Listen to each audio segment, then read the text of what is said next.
how the stretch roll movement will affect your guiding, but we're not going to, you guys don't do that much of it. The biggest thing that I want to say when we get to the stretch roll is, I'll bring that up, but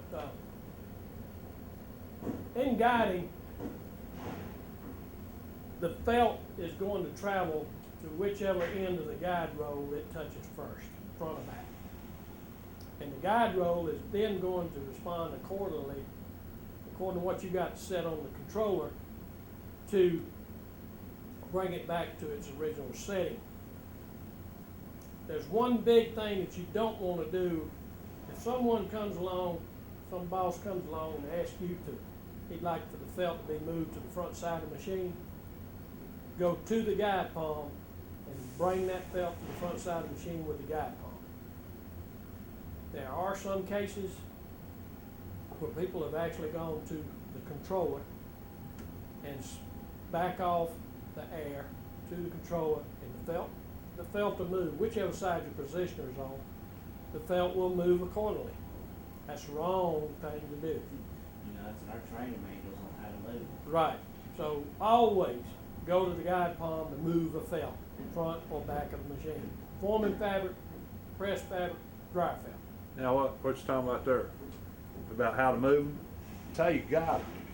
But now if you want to move the felt over like what he's talking about, let's say we want to move this felt over, it's running fine, but you want to move it 3 inches to the front. That's when you move the guide palm. If it's running off the back or running the front, you do have to cock. That's how you got it. That's the difference. Is that what we're saying, right. Bud? That's right. That's when you have to move the whole felt. I know last time we had a startup dryer felt I helped put on over there 2 or 3 weeks back. I think you was over there, and we talked about moving that felt to front, and talked to Stuber about if you want to move the whole felt over, you move the guide palm. So I think that's what he's talking about there. Yeah. And press felts are notorious.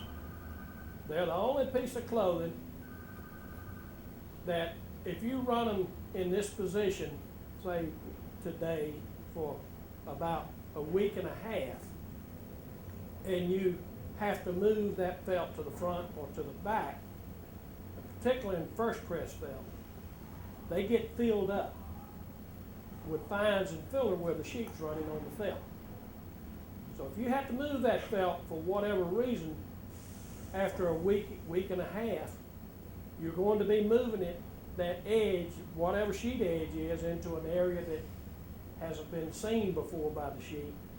And that's typically going to want to pick or just fall away from the felt if it's a pickup felt.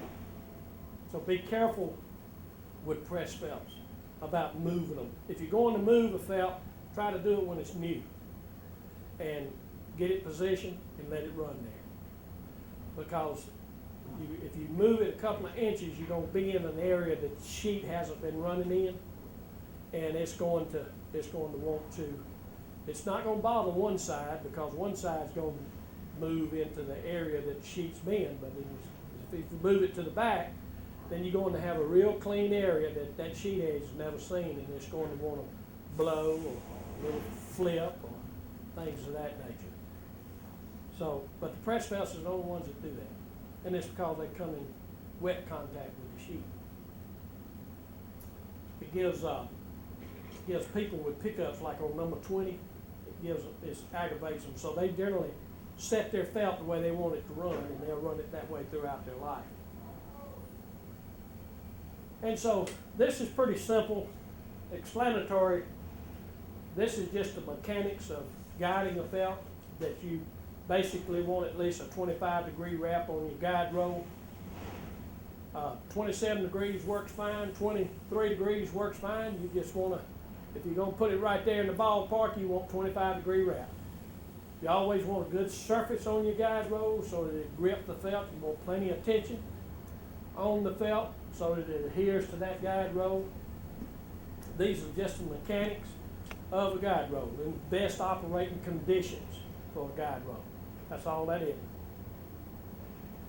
And this is another diagram showing you as the guide roll moves, which way the felt's going to move. Then you get into this old thing of the stretch roll. This guide roll's got about a 25-degree wrap. A stretch roll generally has 180 or 160 to 185-degree wrap. And so basically all you're doing with a stretch roll is you're trying to change a trade line distortion. And your trade lines over there on 19 in the press section run very good. It's very seldom they ever get out. And they generally get out more on the bottom position than they do in the top. And what I mean by trade line distortion is typically that's the best scenario you want for a trade line. You can get into this type of trade line, you can get into this type of trade line, you can get into this type of trade line, and you can get into this type of trade line. These two right here cannot be controlled by the stretch roll.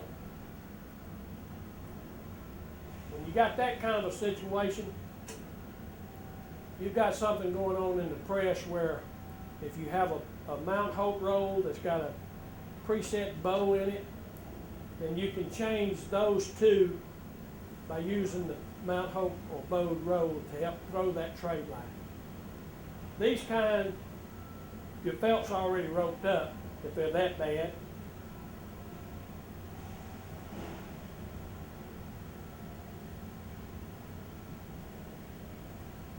But generally, you'll move the stretch roll to either allow this trade line to fall back and come back to join up and try to straighten this out a little bit, or you'll move it to come forward and come up and level back out. When you go to moving what they call the seam straightener, and that's where you take one side of the stretch roll and you break it loose, and then you tighten the felt up or slack it off with the stretch roll, and then you reconnect it. And what that does is that just drives one side of the stretch roll. And anytime you go to do this, don't do it by yourself. Have someone else involved. You go down and look over the job on what you want to do as far as straightening out the trade line. And then you go ahead and make a move. And when you make a move with the stretch roll and you disengage that seam straightener, you don't want to move it more than 1/4 of an inch.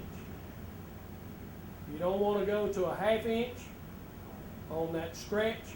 You want to stay around 1/4 of an inch. Put everything back together and watch the movement. Because if you move it too far, then that stretch roll is now guiding the felt. And it can compensate so much and make such a change that the guide roll cannot keep up with that change. And your felt will more than likely run off the machine if you move it 1/2 inch or greater. So just make a slight change and then watch it. And if you need to make it, you may have to make 3 changes if you want to straighten up the trade line that much. But fortunately, what we have today with the seam felts, and you're not having to break the press down, and you're not having to disengage the front side of the stretch roll any longer, that's generally where you get in a problem, is because you break the stretch roll loose on the front, well, like down on the shoe press, and you put the felt around it, that's the one you have to watch. Because anything can happen with the mechanics from one felt change to the next, that it's going to cause problems with the trade line on this felt. And I've actually seen where they just change an endless felt, and they start up, the felt runs off the machine. And it's because whenever they did that, something happened with the mechanics, and either the shaft had a problem or broke or whatever during the felt change, and it all centered around the stretch roll. So it's nothing to be really scared of.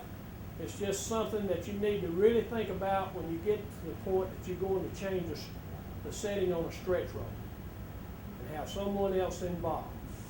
Think about this thing. Generally, we're always around, we're always available, and we'd be more than happy to assist you in any of these things. But it's for a 2-hour class is too much to get into. So, but that's just one of the aspects of making paper. And that was just a picture of our camp with the pedal in. Any questions on that guiding, or? But, you guys said y'all don't see it that much. So. There's another little thing here in the book that we just put in here just for troubleshooting things. Things that you see have changed on the machine since you've been off and you're back to work. Y'all have got that procedure, but we just put it in here.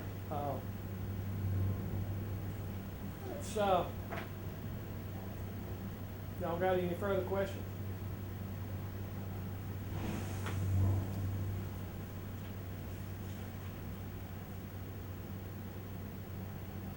Well, that's about all I had to cover.